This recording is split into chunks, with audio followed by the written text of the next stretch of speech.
I'm going to give you 5 tips so you never fail at driving test again.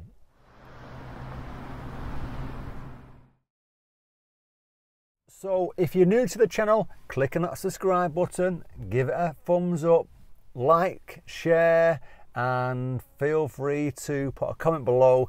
If you want to comment below, I'll answer the comments as I always do. So the first tip is know the area where you're taking the driving test. And I don't just mean, oh, it's over there a couple of miles down the road. I'm on about within 2 mile radius of that test centre. Know all the roads. You don't need to know them off by heart, but know what's going to come round that corner. There's always roads where you can go down, and you know what's going to be around that corner. Got to be Joe Bloggs parked in the corner, just after that bend. You can't see him, but it's always there every day. So know the roads, know the junctions, know the hill starts, know what it's like coming out of the test centre. Tricky junctions they could have sometimes, or they've got a set of traffic lights that always change fast. Know the area within 2 miles of the test centre, because if you do, it's a massive advantage at the beginning and at the end of your test.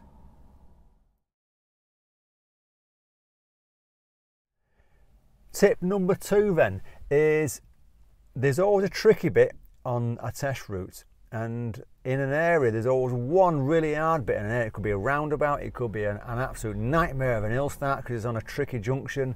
Know that tricky bit in that area, because you'll know it. You'll talk to your friends, oh, that area there, that bit, blah blah blah, is absolutely a nightmare. Everyone fails on it. Know it, but get good at it, practice it.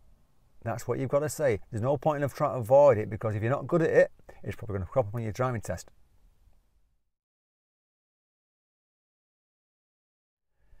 Tip number 3 then is the car that you're driving, be very good at driving it. You know, I come across people where they say to me, oh, can we have a lesson in my car? And they're juddering, they're jumping off the clutch, they're slamming the brakes on, they're slamming the gas on, and it's not doing the car any good, and it's not going to impress the examiner next to you. So be good at controlling the car, so it's smoothly pulling off, smoothly braking, slick at the gear changing, smooth going around corners. So if you're spinning the wheel around and the car's jerking side to side, all the examiner's going to think is that you're not very good at driving. So impress that examiner by being good at driving that car. And if you feel like you are good at it and you've got someone next to you, give them an honest answer. Say, do you think I'm good at that, or do you think I could improve on something? And I bet they say to you, well, you're a bit fast on them bends. As you're turning, I'm having to lean into your side. So control that car to a good standard, and it's already impressing that examiner straight away.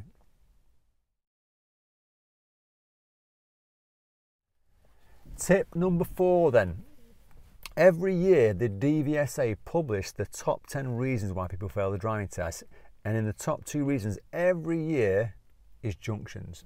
Whether it be a T junction, Y junction, a roundabout, they're always in there. So understand how to approach a junction safely, what gear you should be in at that point, whether it be first or second gear. Understand, is it an open junction or closed? If you don't know what I mean by that, if you can't see because trees or hedges at the end of the road, you should be stopping and looking. That's called a closed junction.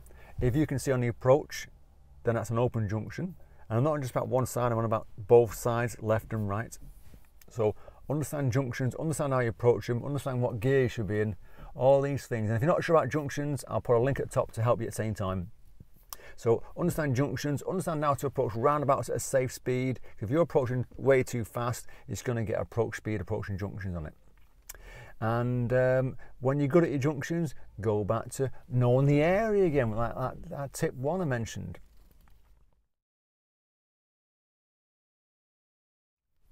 The final tip then, tip 5, is manoeuvres. And there's 4 manoeuvres in the UK, so whether it's a UK test or it's going to be a different type of test, different area of the world. The UK one manoeuvres are park on the right, parallel park on the left, drive into a parking space and reverse into a parking space. They're the 4 manoeuvres. You're going to get one of them on the driving test. You need to nail it. If you don't nail it, all you're going to do is cause a fault. And if you do it wrong, you're going to fail your driving test. So you need to know how to do them. And I say to lots of students is that be good at it and then understand how to correct it when it goes wrong. Because it's all right, people saying, oh, you get it in first time, but under pressure on the drying test, it's not going to go in first time. It's going to require possibly a shunt.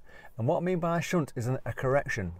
So they're going to mark you for, on the UK drying test, control of the car, and that's where it's slowly moving round and getting it into position to where it needs to finish that manoeuvre, and observations. And the observation is watching round at the beginning, in the middle, towards the end, that it's safe to carry on. If it's not safe because someone's approaching, whether it be a person walking, someone on a bike, someone in a car, or another type of vehicle, if they're approaching you, you should be spotting that with your observations and stopping accordingly if they're going to be in your way.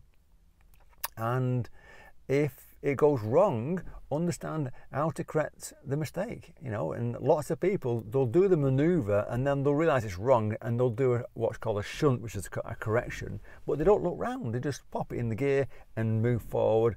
And they're marking you for control of the car and observations. Okay, so if you can get these 5 tips right up there, then your chances of never failing at the time test again are pretty high at the same time. So good luck on the test and all the best.